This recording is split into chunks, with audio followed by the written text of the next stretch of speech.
আসসালামু আলাইকুম ওরহমাতুল্লাহি ওয়াবারাকাতুহ। সম্মানিত প্রিয় বন্ধুগণ, আজকে খুবই একটি গুরুত্বপূর্ণ বিষয় নিয়ে উপস্থিত হইলাম। সেই বিষয়টি হলো, যাদের পেনিস একেবারেই নুয়ে পড়ছে, কোনোভাবেই শক্ত হচ্ছে না, আপনি এই ফলের বীজ খান। আল্লাহ পাকের অশেষ মেহেরবানিতে আল্লাহ পাক আপনাকে অনেক শক্তি দান করবেন, অনেক সক্ষমতা দান করবেন। আপনি অনেক ওষুধ ব্যবহার করতেছেন, অনেক মেডিসিন ব্যবহার করতেছেন, কোনো ফল পাচ্ছেন না।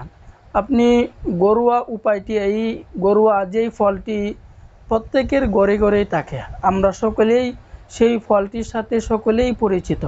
এই ফলের বীজটি আপনি খান, দেখবেন আল্লাহ পাক আপনাকে অনেক শক্তি দান করবেন। তো আমরা দেরি না করে মূল আলোচনায় চলে যাই।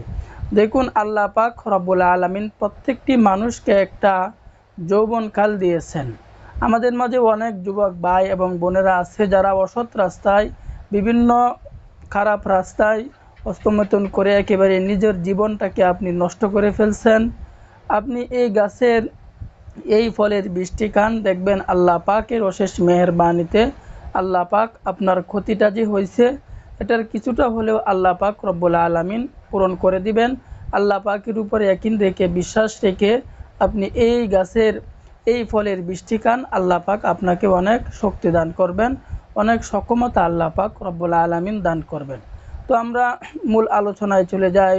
সেই ফলটি হচ্ছে, দেখুন যুবক ভাইয়েরা হচ্ছে আমাদের কলিজার টুকরা ভাই। তাদের সংসারের ভিতরে ঝামেলা হোক, বিচ্ছেদ হোক, সংসারের ভিতরে মহব্বত কমে যাক, এটা আমরা কখনোই চাই না।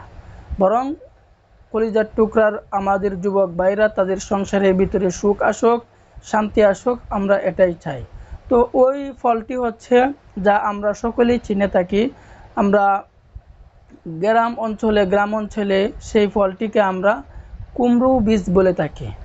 সেই ফলটিকে আমরা কুমড়ো বলে থাকি, আরেক ভাষায় এটাকে আমরা মিষ্টি লাউ বলে থাকি, অর্থাৎ খেতে খুব মিষ্টি লাগে। তো এই কুমড়োর বীজ অথবা মিষ্টি লাউয়ের বীজ আমরা প্রতিদিন কাঁচা বীজ আমরা খাব। এই কুমড়োর বীজ যদি আমরা খাওয়ার অভ্যাস করে নিতে পারি, দেখবেন আল্লাহ পাক রব্বুল আলামিন আপনার দুর্বলতা আল্লাহ পাক আপনার দুর্বলতা আল্লাহ পাক রব্বুল আলামিন দূর করে দেবেন। তো আমরা প্রতিদিন এই কুমড়োর বীজ আপনি কাঁচাও চিবিয়ে খেতে পারেন, অথবা কাঁচা খেতে যদি আপনার অস্বস্তিকর লাগে তাহলে আপনি শুকনো অথবা বীজেও খেতে পারেন। দেখবেন এই আপনি কুমড়োর বীজ 40-50 দিন খান, দেখবেন আল্লাহ পাক রব্বুল আলামিন আপনাকে অনেক শক্তি দান করবেন। তো আজকের ভিডিও এই পর্যন্তই।